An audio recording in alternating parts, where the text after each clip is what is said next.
اغلب واحد في الدوله كلها هو الفلاح. شوف الناس عاوزه ايه. طب انت عارف تنظيم داعش؟ تنظيم؟ لا ما اعرفش انا القصص دي. ما تعرفش تنظيم ما داعش؟ اعرفش.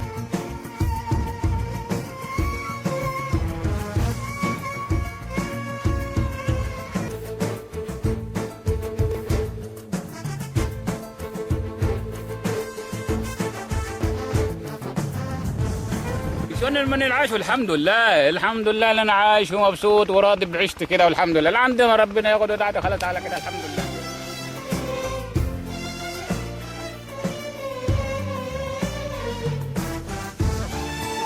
مارينا ولا شرم الشيخ أعمل إيه؟ ولا الساحل الشمالي ده؟ مش شكلني تسمع عمرو دياب؟ مش شكلني بسمعه في التلفزيون. عايزين الاستقرار طبعا.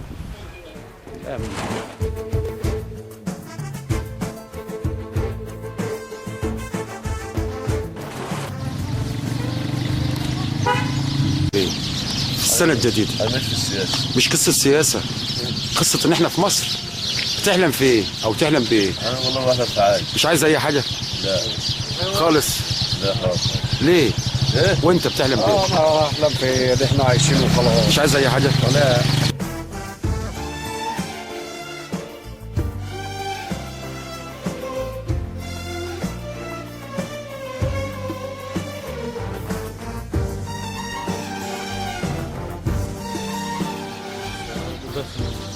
مزرعة الزيت. المزرعة اكبر ظلم، أكبر ظلم. اكبر ظلم.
الدوله كلها وهي عيشه الفلاح. عاوزين الناس يبقى في استقرار في البلد، عاوزين يبقى في خير يعم على الناس كلها، والحمد لله رضا. ان شاء الله. واثق في المشير عبد الفتاح السيسي رئيس مصر؟ ان شاء الله. واثق فيه؟ ان شاء الله. مش عايز منه أي حاجة؟ عاوزين ربنا يعينه ويقويه بس؟ فهلا من الناس تبقى حلوه، ناس تحب بعضها زي زمان، ناس تخاف على بعضها، اللي معاه يدي اللي معاه شيء، والناس تخاف على بعضها زي الاول كده، انت عايشين في امان. فاتت ديا بالنسبه اللي فاتت ديا الله وكيل، انا ما كان بيصعب علي اي واحد يموت اكتر من جندي عسكري. جندي اللي هو ابني وابنك وابن الثاني وابن الثالث، هو اللي كان بيصعب علي. دي يعني اللي كان فيها يعني الله وكيل. انا لما بدأ اشوف في التلفزيون بقى عينيها بقت تصب ميه كده. انت مش هتحتفل يعني لا بالسنة؟ احنا الناس فلاحين دول هنحتفل بايه؟ لا اكتر من ان احنا نحش شويه ريب ونروح نتجوز. يعني مش هتحتفل لا يعني؟ يعني هنحتفل بايه مثلا؟ هنروح فين يعني؟ معرفش. يعني مثلا هنروح عادي، احنا بنيجي لغايه كل يوم الصبح. هتحتفل في الغيط؟ كل يوم الصبح، ما الوقت مش زرعتي.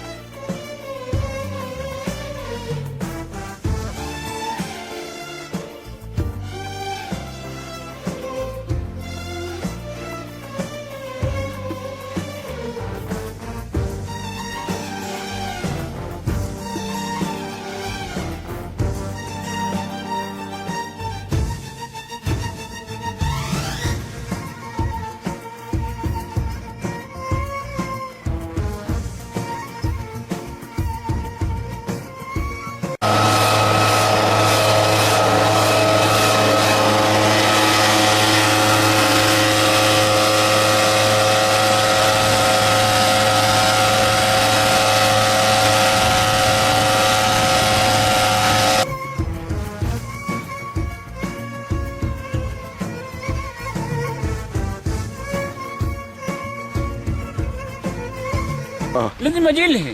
برضك يبقى لنا كلمه هناك. خلي بالك، واحنا ناس فلاحين ارزاقيه، يعني احنا سايبين بلدنا عشان مش لاقيين شغل في بلدنا.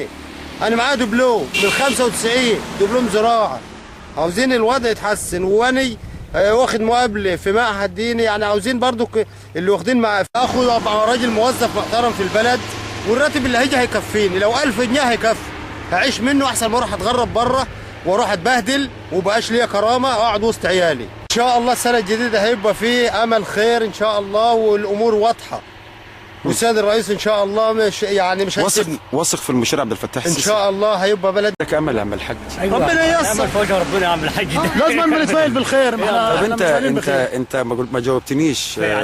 هتطلع معانا تقضي راس السنه في حفله عمرو دياب؟ لا يا عم الحاج، احنا بتوع الكلام يا عم احنا ليه؟ نعم. ليه؟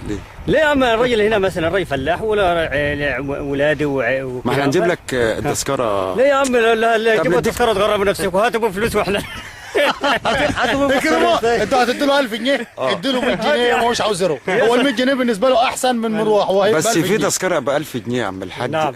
احنا هنجيبها لك علشان تقضي راس السنه. يا اللي بروح ب 1000 عم جنيه ده يا باشمهندس، المغرب ما بيطلعش من ابو البيت 1000 يا عم. جنيه ده اللي بروح تذكره ب 1000 جنيه الله دخلوا طيب، طيب. 20000 في الشهر. لو في تذكره ب 1000 جنيه علشان تروح تقضي يومين في شرم الشيخ او مارينا في راس السنه، تاخد ال 1000 جنيه، تاخد التذكره ام 1000 جنيه ولا تاخد 100 جنيه وتقعد في بيتك؟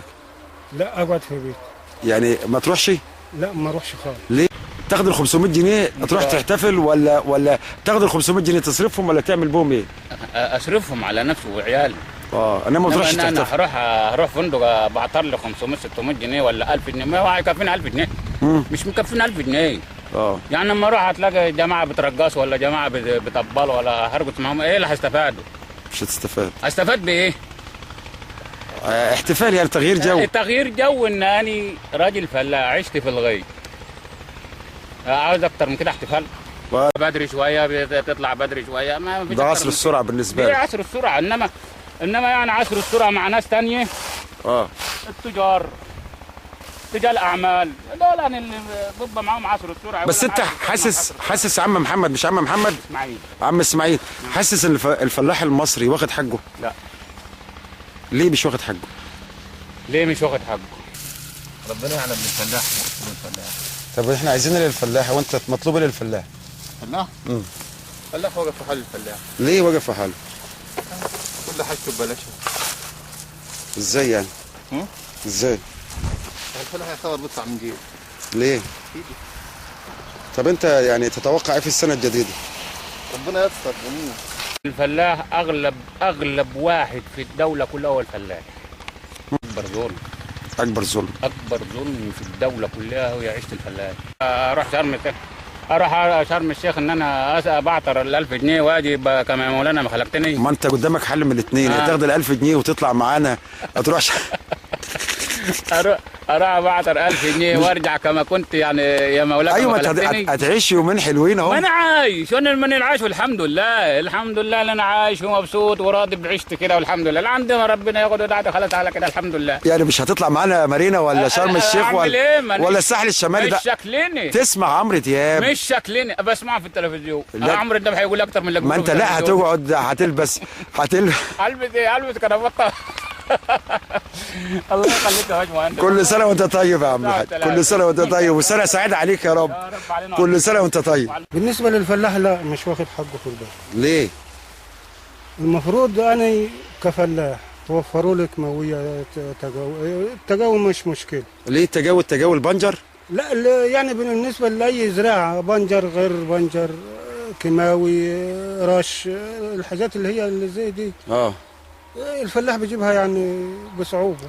لو في تذكرة ب1000 جنيه علشان تروح تقضي يومين في شرم الشيخ أو مارينا في راس السنة، تاخد ال1000 جنيه، تاخد التذكرة أم 1000 جنيه ولا تاخد 100 جنيه وتقعد في بيتك؟